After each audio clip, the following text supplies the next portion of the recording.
Welcome back, everybody. Today I'm going to teach you how to work with cross-functional flowcharts in draw.io tables for Confluence.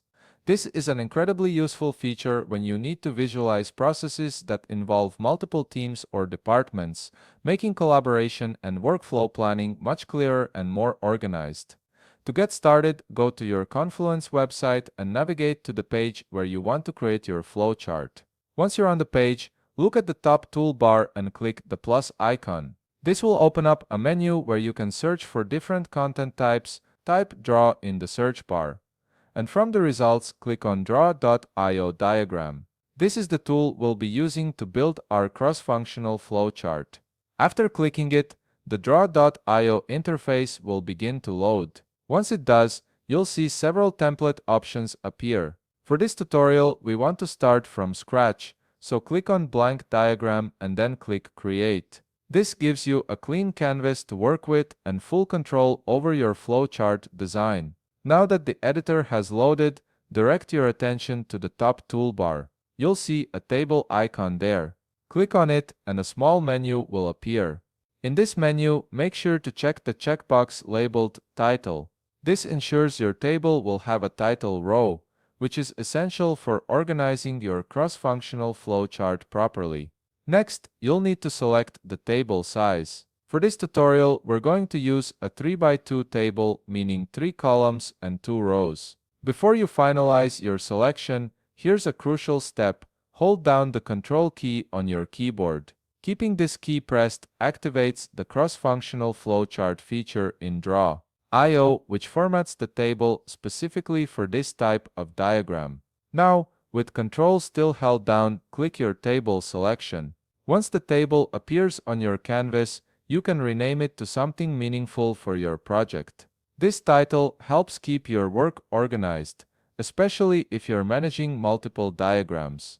After renaming the table, let's move on to labeling the columns. Click on the first column header and input a name like Group 1. Then do the same for the second column, naming it Group 2, and the third column, naming it Group 3. These group labels represent different teams or departments involved in your process. Now, let's label the rows on the left side. Click on the first row label and type in Category 1. Then click on the second row and name it Category 2. These categories help break down the process into distinct phases or stages, giving your flowchart even more clarity.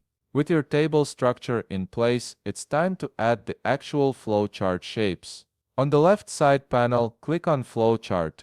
This will open a library of shapes specifically designed for process mapping.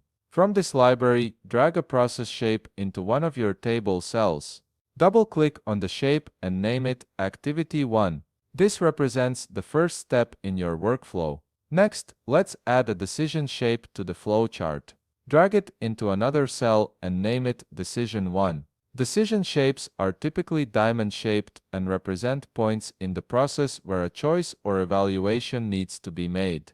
After that, add another process shape and name it Activity 2, followed by one more process shape named Activity 3. These additional activities represent subsequent steps in your workflow. Now comes the important part, connecting all these shapes to show the flow of your process. Click on the first activity shape and you'll notice small arrows appear around its edges. Click on one of these arrows and drag it toward the Decision 1-inch shape. This creates a connector line showing that Activity 1-inch leads to Decision 1. Continue this process by connecting Decision 1-inch to Activity 2 and then connect Activity 2 inches to Activity 3. These connections visually map out how your process moves from one step to the next, making it easy for anyone viewing the diagram to understand the workflow at a glance.